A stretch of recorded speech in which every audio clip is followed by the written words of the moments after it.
Let's go.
Straight Talk MMA, hosted by Zay Bonez and Trevor.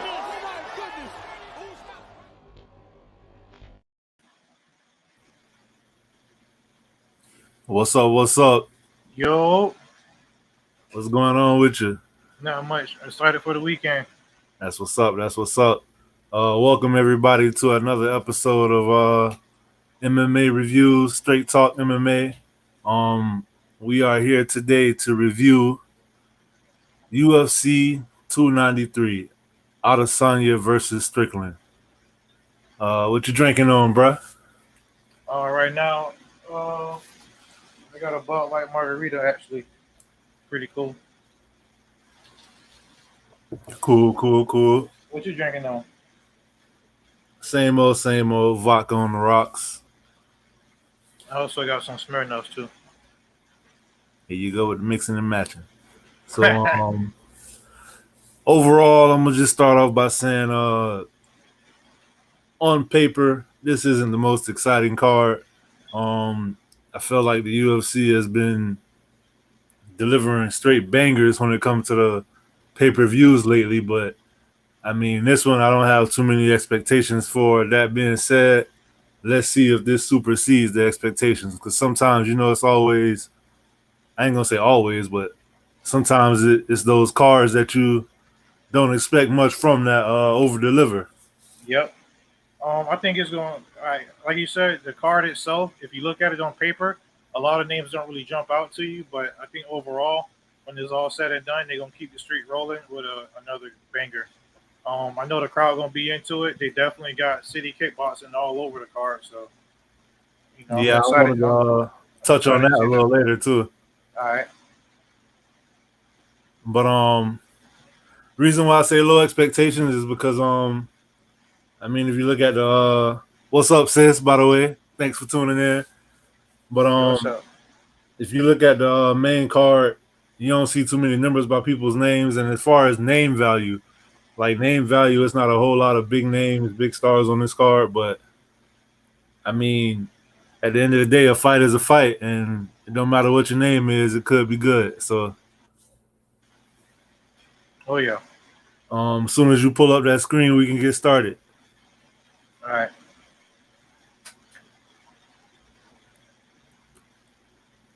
All right, so we just gonna jump straight to the main card, and then we'll go back over any honorable mentions in the prelims and early prelims. All right, let's do it. All right, so let's kick it off. To start off the main card, we have a light heavyweight bout between Tyson Pedro and Anton, the Pleasure Man, Turkalj. How do you see this fight playing out? Turkalj, he not a slouch. I did see him fight before. I only seen him fight once. But Pedro, even though the odds are even, I feel like he has the better stand up. He should keep it standing. It's not gonna be an easy fight though for him though. If I had to pick, which I do, I'm gonna have to pick a decision for Tyson Pedro. I think he's gonna come out early and looking for like heavy shots and and kind of empty out his gas tank, but maybe by like the middle of the second round. But I think that he's gonna come out looking for haymakers and look to put him away early. But I think it's gonna kind of drain his gas tank a little bit. But I think he'll do enough to get the judge's decision. Cool, cool. I definitely agree with you. Tyson Pedro is definitely the better striker. Anton Takali got a fight of the night his last time out, but so that's an extra 50 G's for him. He came off Dana White's Contender Series, and I want to point out real quick. You see a theme that's going to be reoccurring throughout this card.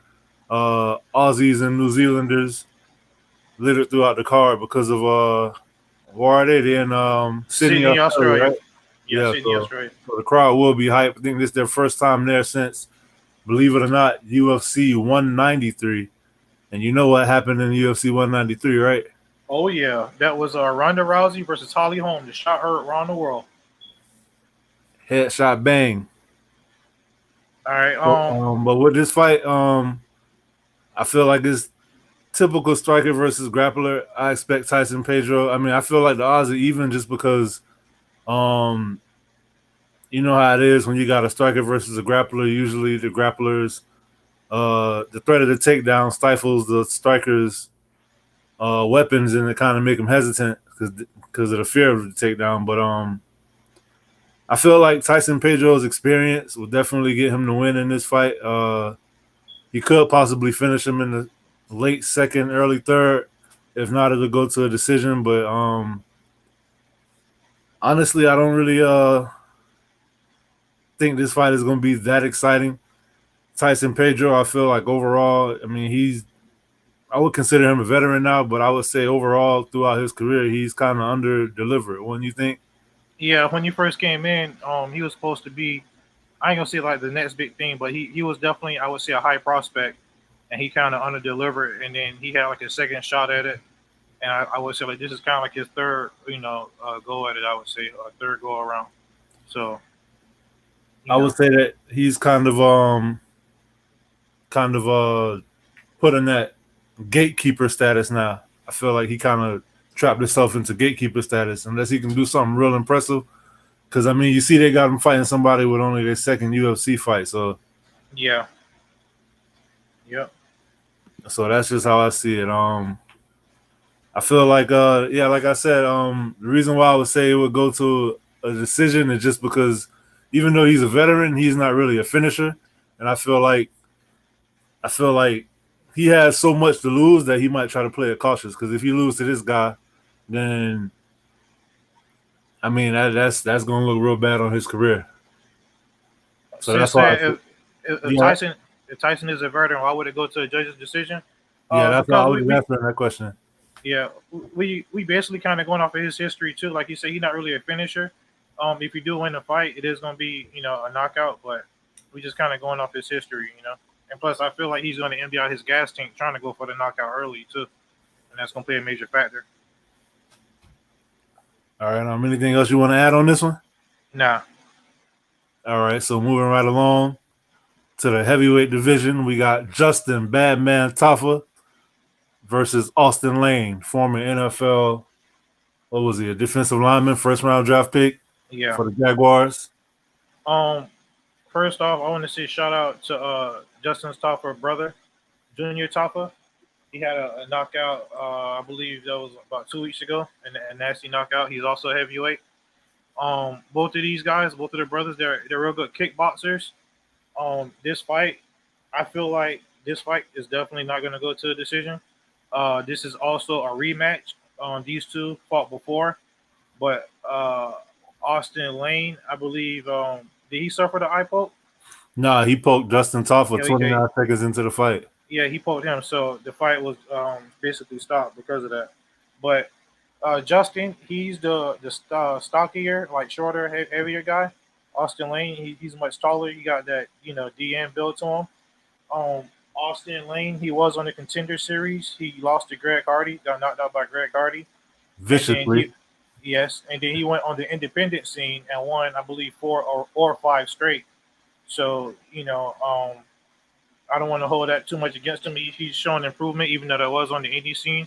I definitely got to give him credit for that. Uh, but Justin Taffa, he definitely gonna be head hunting, looking for that chin, and I feel like he gonna get the second round KO. Um, I don't know if it's gonna be a walk off KO, but I definitely feel like he's gonna get that chin eventually, and he's gonna put him out in the second round. Hey, bro, What's up? why Austin Lane head so big, dog? Yeah, damn. Yeah, Um, yeah, I agree with you. I feel like Austin Lane. First of all, this fight, somebody will get knocked out. I feel like it's gonna be Austin Lane. The reason why I feel like it's gonna be Austin Lane is because yeah, he's the rangier fighter. He got the height, he got the reach. He could easily stay back and pick his shots, but he's also kind of chinny, and meaning he can't really. Whenever he loses, he loses by KOs. He loses by KO. Yes, there are two types of KOs. There are knockouts and there are technical knockouts. The knockouts, which you rarely see. I mean, people say win by KO, but a lot of times referees stop it.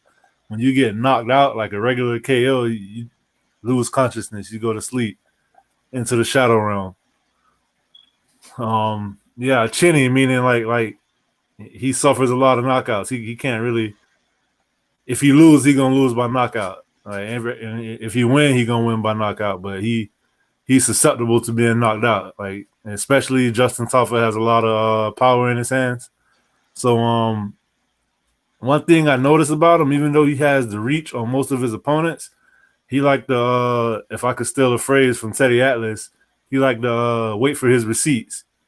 If you know what I'm yeah. saying, He kind like, of like watch his shots basically. yeah, he like to watch his work. He'll let something off, and when it land, he won't pivot to the right, sidestep to the left, or he won't get out of range. He'll just come into range, land some shots, and watch. And I feel like Justin Taffa, even though he's the less athletic, he's still pretty athletic for his size, and I feel like he can. He's willing to eat one to give one, and I just feel like he'll be able to roll one of those shots and hit him with a counter, and lights out Austin Lane. That's how I see it. Question: how far do you see Justin Taffa going in the heavyweight division? Oh, that's a good question. I feel like he can definitely be top 15, but I feel like he relies too much on his power in order to, so he probably won't be able to beat the more well-rounded top 10 guys, maybe top 5 guys. I can't see him being in the top 5. I mean, when you got that power, I mean, if he land, he can put anybody out, but welcome to the heavyweight division. But I just feel like when you look at the top guys like Stipe Miocic, John Jones, Cyril Gahn, even Cyril Gahn will probably have too much footwork for him because he's just a technical monster. And then you got guys like Tom Aspinall. Tom Aspinall, Curtis Blades. Even Curtis Blades could get knocked out by him, but if you got a takedown, that would be that. So I mean, yeah, I feel like the heavyweight division in the UFC is actually being built up pretty nice right now. If you look at all the young fighters that they got, but I don't think he can really. I don't ever see him being champion, but I mean, you never know. He could make some improvements, but I feel like he kind of is who he is at this point. Shout out to Logan. What's up, Logan? All right. Thanks for tuning in. All right, so we'll move on. Next fight in the flyweight division, we have Starboy Manel Kape versus Felipe dos Santos, who is making his UFC debut, which you also see a lot of that on this card. Even though Felipe dos Santos is making his debut, there is a little bit of hype behind him. Watching the embedded series, he's very close to Charles the Bronx Oliveira. Yeah, they former both UFC. from shoot to box. Yeah, so being that he from shoot the box, I already got a lot of respect for him, and I already I feel like he the real deal. But Hey, do this they all fight, dye their hair blonde? I think that's I think so. Even like the coaches too. I don't know. It's like a rite of passage or something like that. I don't even see no odds on this fight, but I feel like Manila Kate. This is kind of like his fight to lose, but this is definitely a trap fight for him because even though he ranked and the other guy not ranked, Felipe dos Santos ain't no slouch. I feel like it's gonna be real competitive, and I feel like Manila is gonna end up taking the decision. I don't see him finishing him, and I feel like Felipe dos Santos. We're gonna look back on this fight, later on and be like, damn man, like even though he lost his first fight, it was to Manila Kate, you know. But I feel like he's gonna go far in the division. About far, I'm not saying like top contender or whatever, but at least far as in maybe top 10, maybe. I mean, I don't know. I don't know much about him. I know it is a lot of hype around him, but honestly, I expect Manel Cop to run through him like a knife through butter. Honestly, I do because I mean, first of all, you took the fight on short notice. The original opponent was supposed to be Kai Car France. You know that, right? Yeah. Yeah, but he suffered a concussion in practice, which goes to the whole sparring thing, how people feel about that. It's a big debate on people sparring and sparring too much, sparring too hard, whatever. But that's besides the point. Manel Cop, he's a beast. I think he was the rising champion at one point before he came to the UFC. Believe it or not, his UFC debut was against the current flyweight champ, Alessandro Pantoja. So he's been in there with the best of the best. I feel like he won his last 3 fights. I'm pretty sure. I'm pretty sure he won his last 3 fights. One by decision, 2 by knockout. He's very well rounded, and I just feel like his experience and the fact that he's been in there with the better guys is just gonna show on this night. And I feel like he coming out to prove a point. That being said, yeah, he could get caught if he come out like over aggressive and underestimate this guy. So I don't know. That'd be a shocker to me, but I feel like he's just gonna run through him and call out probably the winner of Pantoja versus Royval, or he might call out Kai Car France. You see him and Adesanya kind of got into it. No, I didn't see that. Yeah, at the press conference, Car France was in the audience, and he was calling them every name except the child of God, and threw his water bottle at him. And then Adesanya got up and got in his face, and he told him to sit down and this, that, and the third, and it was kind of crazy just looking at the size difference. Yeah, I'm gonna see. Like he's way smaller than Adesanya, so Yeah. But that's pretty much that on that fight. Next, coming up to the co-main event, and I must say that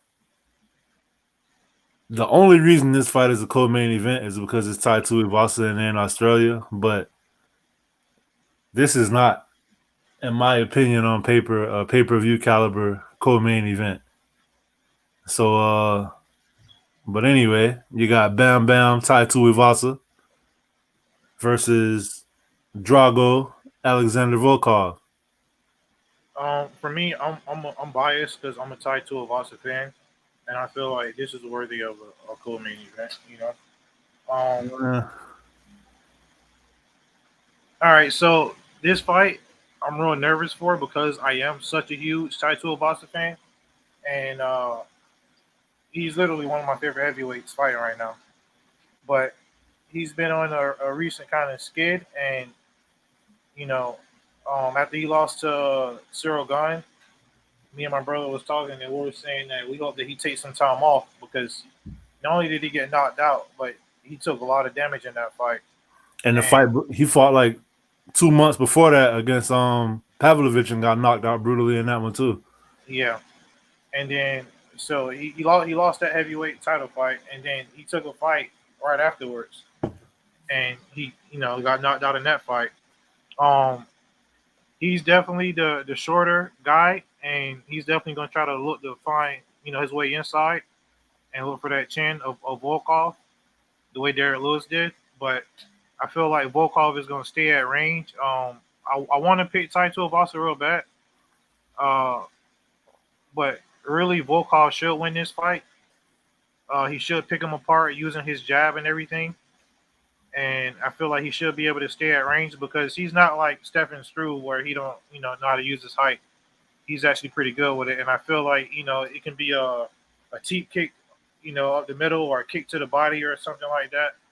Um, but I see him just kind of jabbing him to death, and I think he's gonna win by a decision. It really hurts me to say it because I want to pick Ty so bad. I hope he knock him out, but I don't think it's gonna happen though. Kind of like how. Never mind. I'm gonna leave that alone. Well, wait. Let me just say one thing because the thing with Tai Tuivasa is like the way my brother was saying earlier with certain heavyweights at the upper echelon of the division. The way you have Cyril Gane, Tom Aspinall, and stuff like that. They have the footwork. Tai Tuivasa don't really have it. He's just kind of like a power puncher, just like Tafa is. So Volkov is more technical with the striking. Which is something I was gonna get at. I was gonna say I feel like Tai Tuivasa's ceiling is just a little bit higher than Justin Tafa's, but I feel like they're basically the same fighter as in 2008 version of a heavyweight, 2003 I should say, version of a UFC heavyweight fighter, Tank Abbott-ish. You get what I'm saying? Like just Yeah. So Tai Tuivasa versus Alexander Volkov. Volkov is a kickboxer. He got pretty good ground game. He's 6'7", really tall, even for the heavyweight division. Tai Tuivasa, he's just a fighter. He's not a mixed martial artist. He's not a kickboxer. He's not a Brazilian jiu-jitsu black belt. He's just a fighter. And that's why they call him Bam Bam. His style is come in and kill or be killed. I feel like every time you underestimate him the most, and you have to remember, even in that Cyril Gane fight, he had Gane hurt. He dropped him, and he could have finished him. So that just go to show you all the skills out the window in the heavyweight division. All it takes is one, and everything get flipped upside down. But Volkov doesn't have power, so if he wins this fight, I mean, I'm not gonna say he don't have power, but he's not like a power puncher. He's more of a volume guy. He's real technical. I do see the same thing that you see. I can see him standing on the outside and just trying to pick him apart. It kind of bothers me with Tuivasa because I really wish he would just like take it more serious and try to add at least some head movement or a few more skills in his arsenal. You get what I'm saying? Yes, I know exactly what you're saying because I feel like he hasn't evolved as much as he should have. Right, and all it takes is a few tweaks to do something like that, and I feel like if you add that with his power, then he would be really dangerous for anybody in the heavyweight division, which he still is dangerous. But just to go against you and to kind of like jab at you, I'm gonna pick Tai Tuivasa. Just because you wanted to and you couldn't. How you ain't gonna pick your boy, man? Come on, man. You're a sellout. Hey, we need to start tallying up these picks that we have too. Yeah, we do. Let's do that starting next show. Yeah. And put a little wager on it, and whoever got the most wins at the end, pick the torture of their choice for the other one. I love it. So yeah, that's pretty much that. This fight should be exciting, but again, I mean, I don't know. I just don't feel like. I mean, even though it's 7-6, I don't feel like this card is missing that. Like when you see the card, you don't get like, oh man, I can't wait to see that fight. You get what I'm saying? Yeah, because honestly, okay, if Volkov win this fight, how far can he go in the division? I don't really see him being the champion, in the next two fights or so, and Tuivasa the same thing, See with him, I feel like he got all the skills to do it, but if he gonna do it, I feel like this is the time for him to make that run because Volkov, right? Yeah, because I mean he's been there for a while. He's number 7. He'll go on a streak and then he'll lose 1 or 2 and then go on a streak. I feel like I'm not sure his age, but he got to be pushing like 38, 39, 40. I know heavyweights age slower than the lighter weight classes because they don't rely on the speed as much. But if you think about it, like technique for technique, like he right there with Gunn. You get what I'm saying? As far as his Yeah, style and whatnot. yeah. He already lost to Aspinall, but I wouldn't mind seeing him run that back. Aspinall is just a different animal, though. I feel like he's one of the most well-rounded heavyweights. Yep. But that's pretty much all I got on that fight. Anything you want to add to it? Nah, I hope that Tua wants to win, and I don't like the fact that you picked him either. That's why I did it. So, next up, we have the main event of the evening. Israel, the last stylebender, Adesanya, versus Sean Strickland, and a bout that was for the middleweight championship. And originally, everyone was excited to see. This is not the fight everybody wanted. Everybody wanted Adesanya versus Dricus Du Plessis. Du Plessis pulled out of that fight, and now we have Sean Strickland. I wouldn't say it's a short notice fight because Du Plessis let it be known earlier that he wasn't going. And I don't really like how Dana kind of try to spin it like, I don't like guys who pull out of fights, but it's like really Bro, he you didn't pull out of the fight. huh? He didn't pull out of the fight. No, but I'm saying I feel like it was a tall task for anybody all right, him versus Robert Whitaker. I feel like it's a tall task to ask the winner of that fight to fight Adesanya in 3 months. You get what I'm saying? I agree 100%. But at the same time, after the fight, Du Plessis did call out Adesanya. So Yes, but at the same time, he was hyped up on adrenaline, and once he calmed down from that, he realized that I do need surgery or I'm not healed up 100%. So he let the UFC know I won't be ready, for Sydney. So they, fill it in and put in Sean Strickland. So I don't think that he should be faulted for that. If I'm gonna fight Adesanya for the championship, especially in the stacked middleweight division, I want all the preparation I can get because who knows when I'm gonna get that shot again. And he's not a UFC favorite, like Covington, who can get a title shot after one victory. You know what I'm saying? right, So can't I argue don't, with you on that one. I don't blame him at all. I am a fan of Du Plessis. When you do fight Adesanya, I'll reserve my right to pick. I'll say that for them. But to this fight though, Sean Strickland, he earned his title shot after 2 consecutive victories over Mazadin Ivanov, and then the last victory he got a good KO. Um, Honestly, I only see this fight going one way. I see Adesanya just punishing him. Even just when you're looking at them sparring, you can just kind of tell, like there's kind of like a difference in the striking. Strickland, he's gonna come forward. He's definitely gonna push the pace, and I definitely respect him for taking this fight because I know he's not gonna back down. Like he's not scared of Adesanya at all. He's definitely gonna bring it, and I do respect him for that because I don't think he's gonna make it. I think he's gonna make it an interesting fight. Uh, and Adesanya, I feel like he's the kind of fighter that kind of takes it where you want it. Kind of, he can be in a real interesting fight and get a nasty knockout like he did in his last fight. Or if you want to, stand around and look at him, you have a Euro Romero kind of fight. So it go both ways with Adesanya. I see him. I'm gonna pick him to get a 4th round knockout. Uh, I feel like he's gonna catch him with a nasty head kick and drop him, and then get him with some punches on the ground. And that's what I got for this fight. Well, Adesanya is definitely an elite level striker. I mean, when you watch him do his thing, you can see the art in it. You get what I'm saying? Like Yeah, it's a treat to watch. It really is. Anybody who hasn't ever seen him fight, you should go and just watch some of his fights.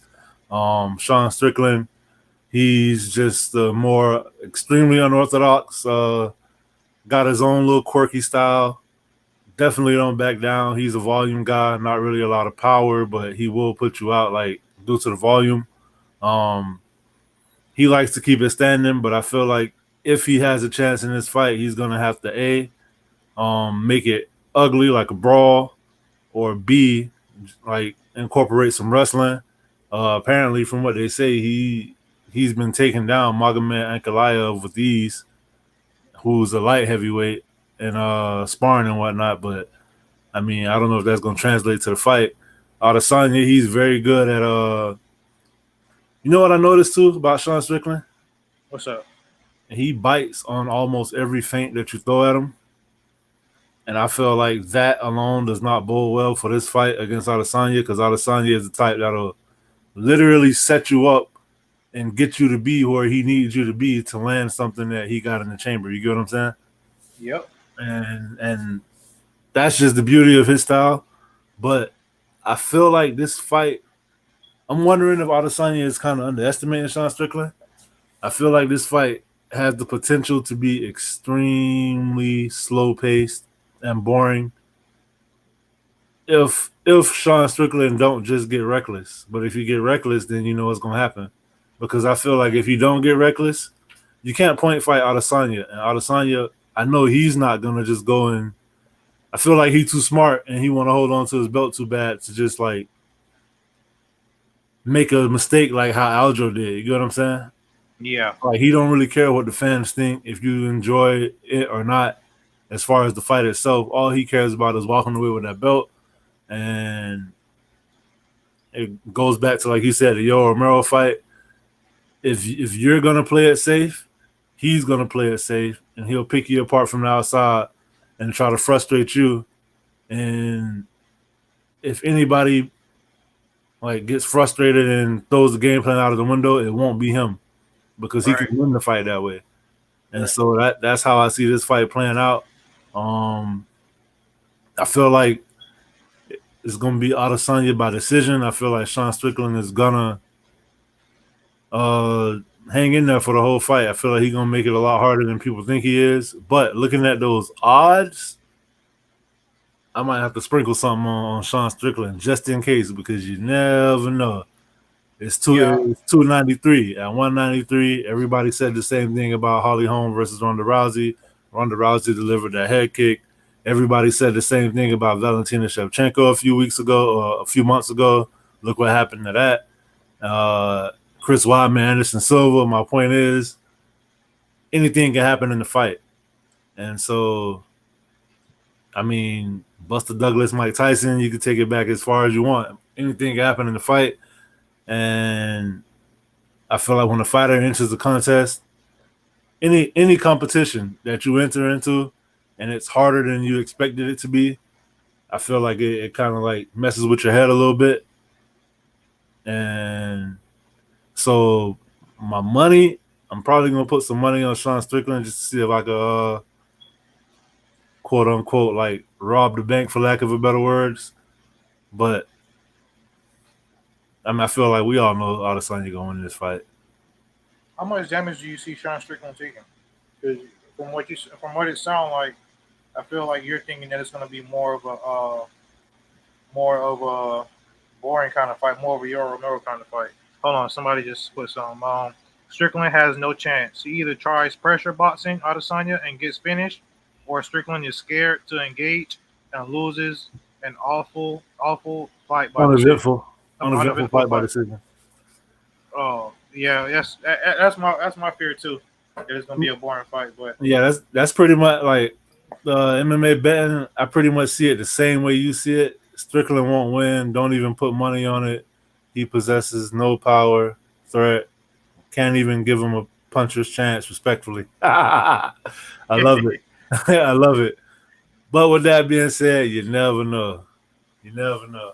It's probably gonna be one of those. You know, every time I say I'm gonna put some money on something and I don't, I always regret it. Like the Detroit Lions last night.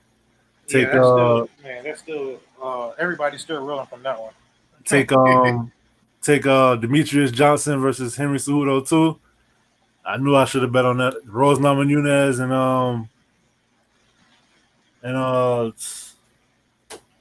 Are you talking about Joanna Jacek? Yeah. But at the same time, to MMA betting mastermind's point, those are all fighters who definitely had power in their hands, and they brought more to the table. You get what I'm saying? Mm-hmm. So I understand exactly where they're coming from. But as far as this card, uh, would you spend $80 on it?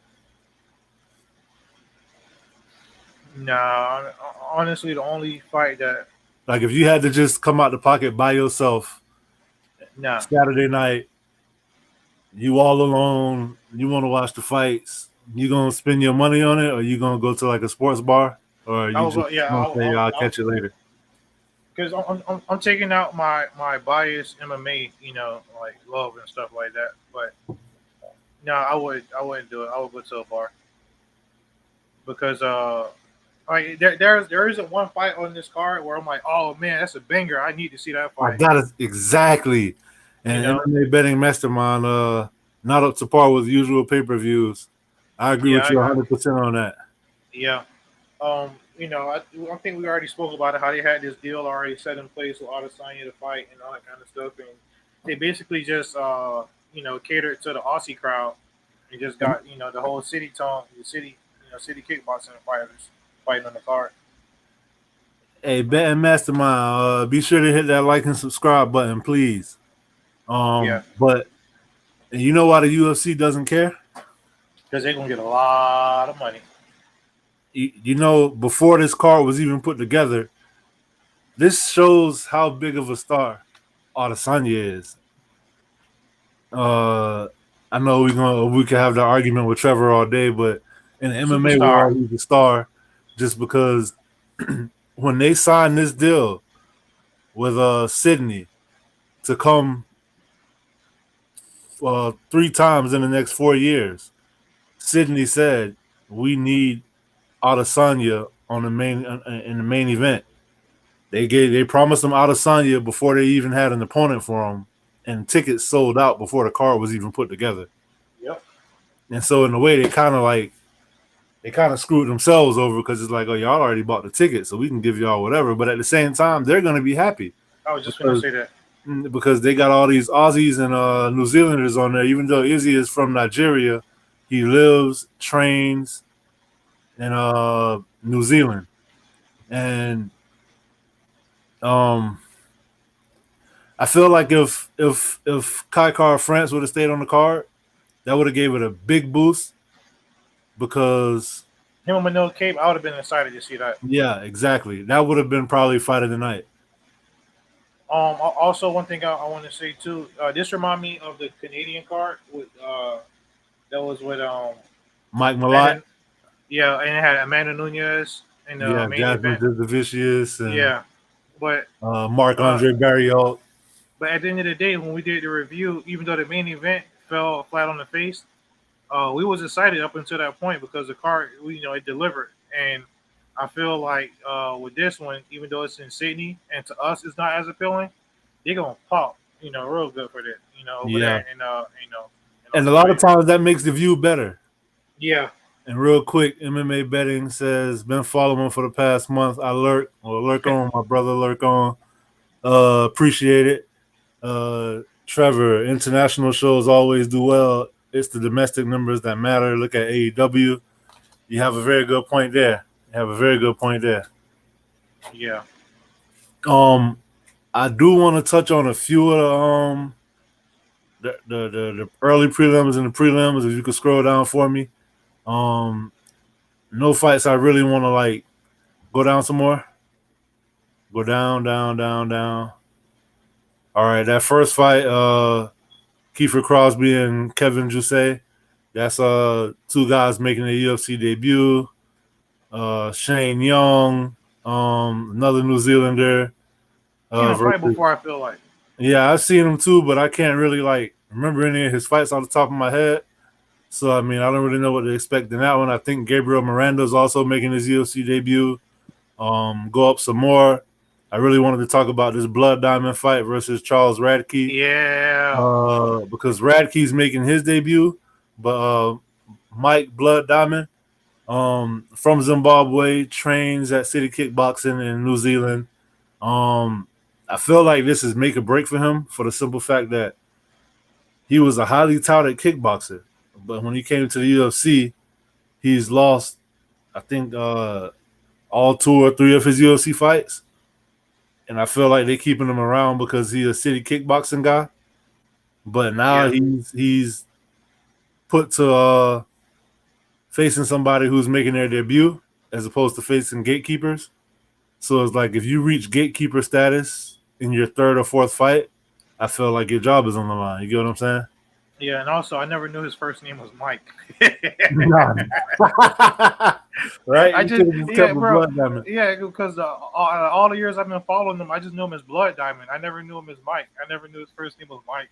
That's Yeah, crazy. apparently when he was doing kickboxing, he went by Mike Diamond, and then when he came to MMA before he got to the UFC, changed it to Blood Diamond, and now he going back to Mike. He said he got to do something. He got something got to change. Goddamn it! Bro.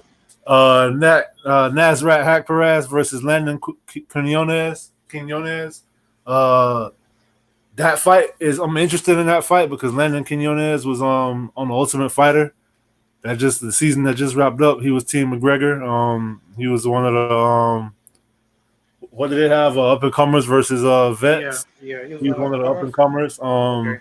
He actually trained down here at what is that Kill Cliff that Killcliff is what Ian Gary, I believe.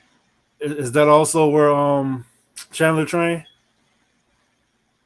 I believe so. Yeah. Yeah, well that's what he had. But I feel like this is a really tough fight for your UFC debut against Nasrat Haqparast, who is a UFC vet. Yep. And I feel like Landon Quinones has a lot of potential, but I feel like They kind of they throw him to the wolves, man. They ain't like Yeah. I know it ain't no easy fights in the UFC, but god damn, man. I know, but at the same time, they kind of Nazareth. They kind of push him towards gatekeeper status by giving him this fight. Don't you feel like? His last fight was against Chris Curtis, correct? No, I don't think so. Was that him and Chris Curtis when they clashed heads? No, that was Imanov, I believe, right? Okay. Hey, Jamie Malarkey versus John McDessie. That should be a banger, actually. McDessie, I thought he retired. I didn't know he was still fighting. He been around forever. He has. He got one good highlight, the spinning back fist knockout, but besides that, I ain't really, Malarkey should take it. Yeah, Jamie Malarkey is a pretty fun guy to watch. I mean, I feel like McDessie's gonna try to rustle him, but Malarkey, one of those guys, he kind of chinny sometimes too. I mean, if you can catch him real clean, you got a good chance of hurting him, and then the next one gonna put him out. This is gonna be a good fight for the fans right here, Malarkey and McDessie. I feel like It is. Jack Jenkins and Pepe Mariscal, the machine gun. You remember him? Yeah, he fought. Don't tell me. I'm gonna have to because you ain't gonna remember. No, I know the guy he fought. He fought no, Trevor. You don't. I'm gonna have to tell you. Trevor Pitt, something like that. Trevor Peak. There you go. Trevor Peak. Yeah. I was trying to make you not remember. Yeah, I know. I see it didn't work though. Yeah, he fought Trevor Peak in a hell of a fight. And you know what bothers me sometimes? That fight, because they aren't big names, I feel like that fight was potential candidate for fight of the year. But because they're not big names, nobody's going to remember that fight. Yeah. Except for the hardcores like me and you. I'm a huge fan of Chepe, man. He made me a fan of his last fight. He definitely going to bring it. He was, I don't know if he undefeated or he lost maybe one or two fights, but he was a champion in a lower league organization, and he got a short notice call against Trevor Peak, who was a UFC contender. That was Trevor Peak second or third fight. Yeah, but he's a hot prospect though. Yeah, he's a hot prospect, and what threw me off about him is them standing hammer fists he be throwing. He throws so recklessly and wild. Yeah. But Chepe, he showed a lot of heart. He was able to withstand the early onslaught. He showed a lot of well-roundedness, and he was going after it too. I feel like he's going to be pretty fun to watch and keep up with and follow his career. He definitely going to shut the crowd up in this fight. And then you got Carlos Ulberg, another city kickboxing guy, staple made of Israel Adesanya versus Da Woon Jong.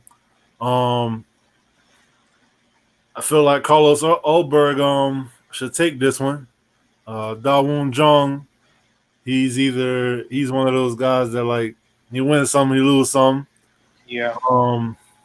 Carlos Ulberg, hot prospect. I feel like if he lose this fight, it'll hurt his stock. But if he have a good performance, it won't hurt so much.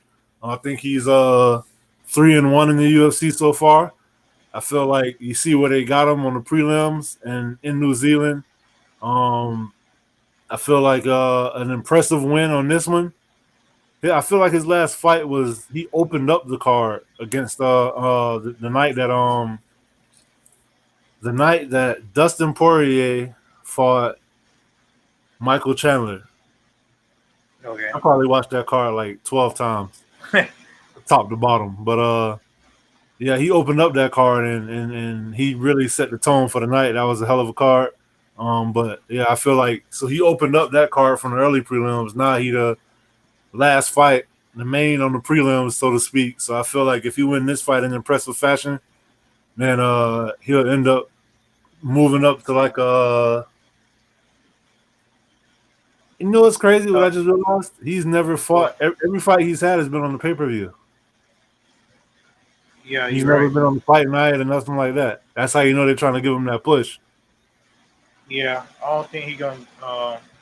I don't see him getting to like the upper echelon of the division though. I think he might win this fight. He should win this fight. They kind of setting it up for him, especially putting him, like you said, in the main event of the prelims because, compare this fight to Robbie Lawler versus Nico Price, which is the main event of a prelim.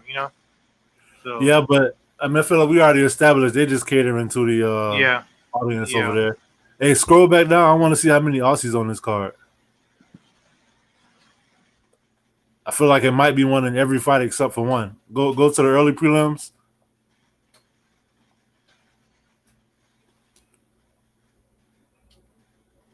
All right. So the first one. None in the first one. Shane Young is from New Zealand, so that's one. Blood Diamond, even though he's from Zimbabwe, he trained in New Zealand, so that makes two. Okay, 3 in Jamie Malarkey, 4 Jack Jenkins, 5 Carlos Ulberg, 6 Tyson Pedro, 7 Justin Taffa, and then 8, 9, 10. Because you got 8 and 9, so 9. Even though Adesanya from Nigeria, you can call him an Aussie. So yeah, it's crazy because I feel like I get more excited about the prelims and the early prelims just because of all the unknowns. You get what I'm saying? Yeah. As opposed to the main card. But with that being said, there is nothing else I would rather be doing my Saturday night than to be watching UFC 293 because I'm just a junkie for this, man. Same here, especially you got football the next day too. Ooh, stop it. Still a nation. Let's go Bucks. I know y'all feel me in the chat when I say still a nation. If you don't, keep your comments to yourself. Nah, they ain't feeling that. But nah, it's all love. That's pretty much it about as far as this card goes. I mean, it's a whole lot to see, but not really much to see at the same time. I feel like this card is gonna have to speak for itself. Hopefully, it's one of those where I watch it and be like, "Yeah, y'all came through." Hopefully, I can talk to y'all Sunday at 10 for the review show and be like, "Yeah, this card over deliver," and I gotta eat crow because I was dead wrong. Hey, Lord, hopefully we will review all the fights because that's a tell sign right there, right? Absolutely.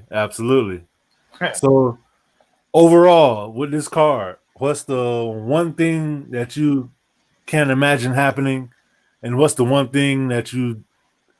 All right, what's the one thing you can't imagine happening? As soon as the fight started, Sean Strickland running with like a flying knee or a flying kick or something like that, and knocking out Adesanya, within like 8 or 9 seconds. What's the one thing you don't want to happen, and then the one thing you want to happen the most? I don't want Tai Tuivasa to lose. Period. And you said, what's the one thing I want to happen the most? Probably the same thing. You want him to win, right?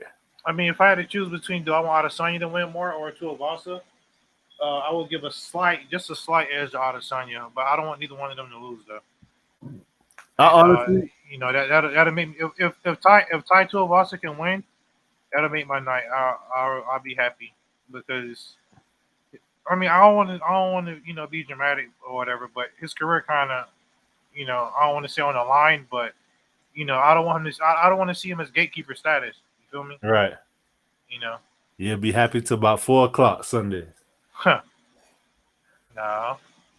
So one thing I can't see happening is Sean Strickland knocking out Israel Adesanya.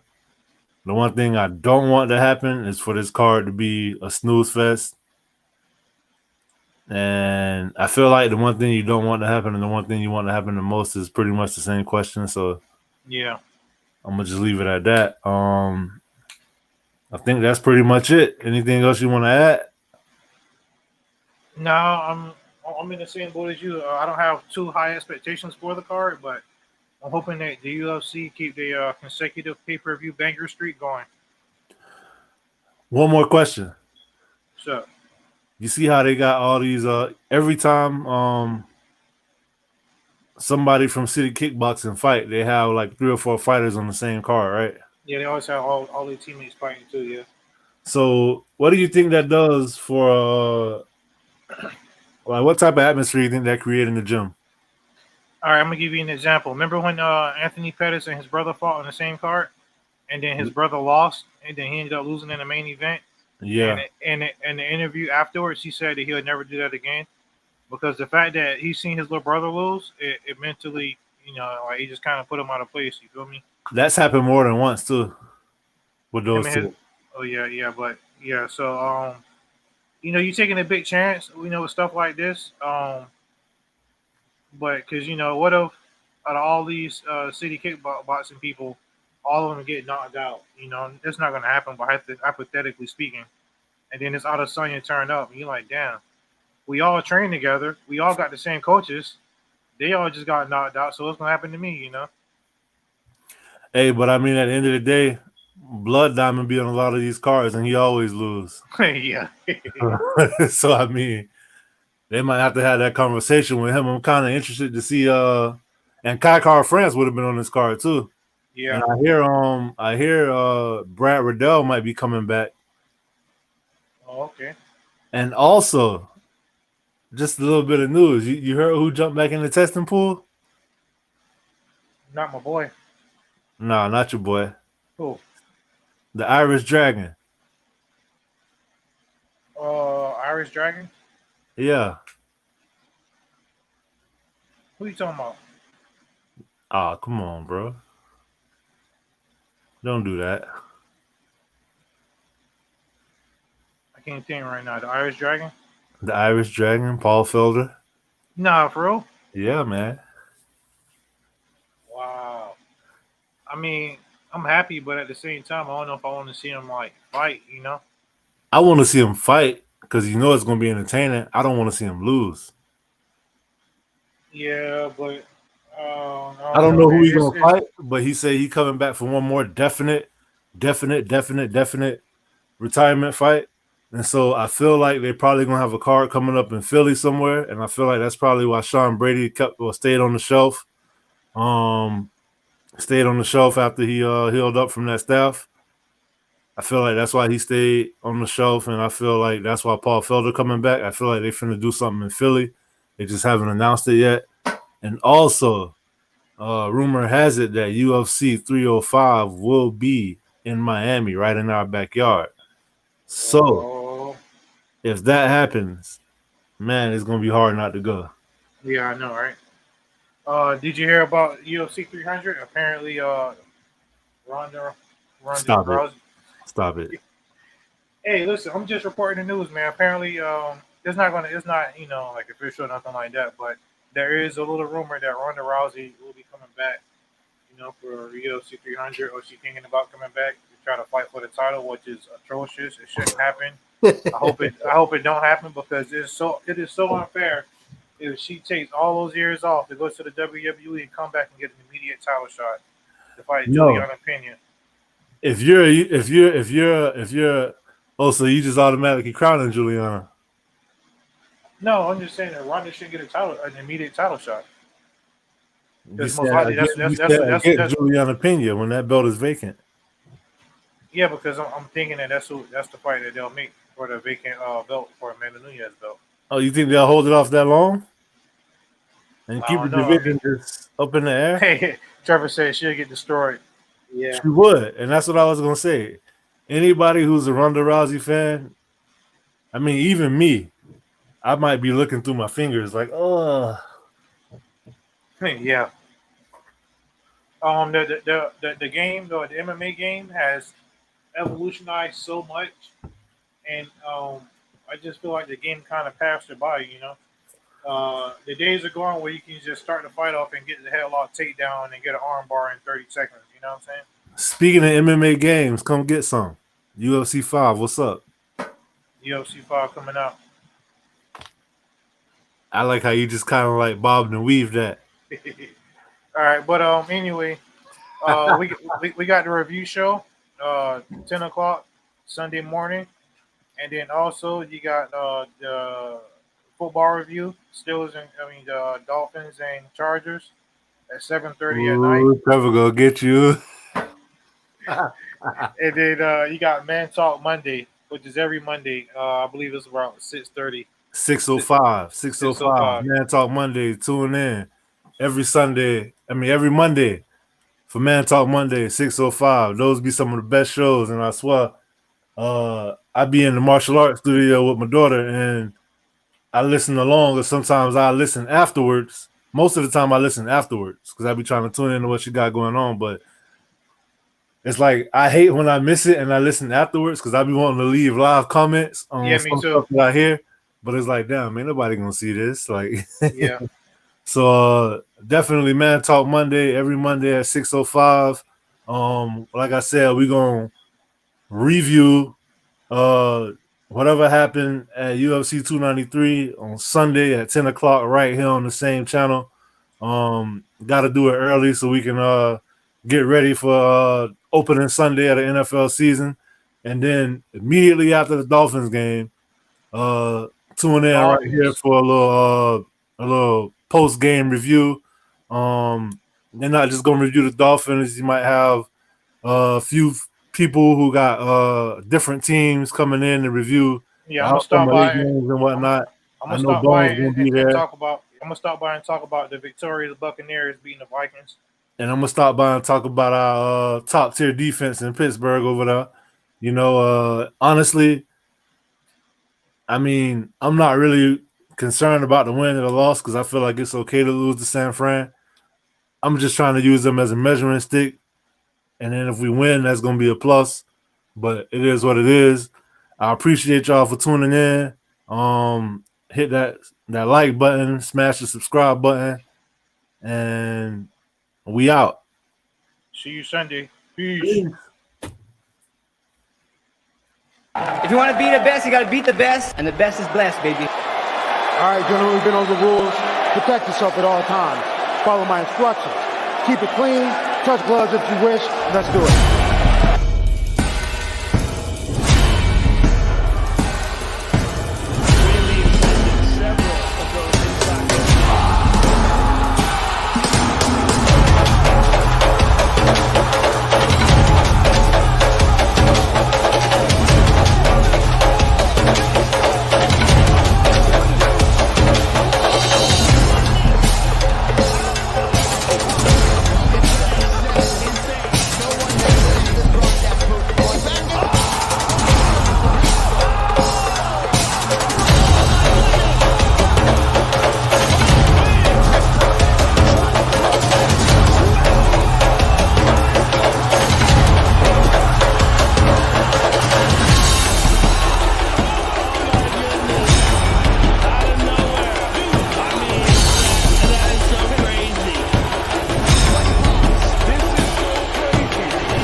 MMA, hosted by Zay, Bonez.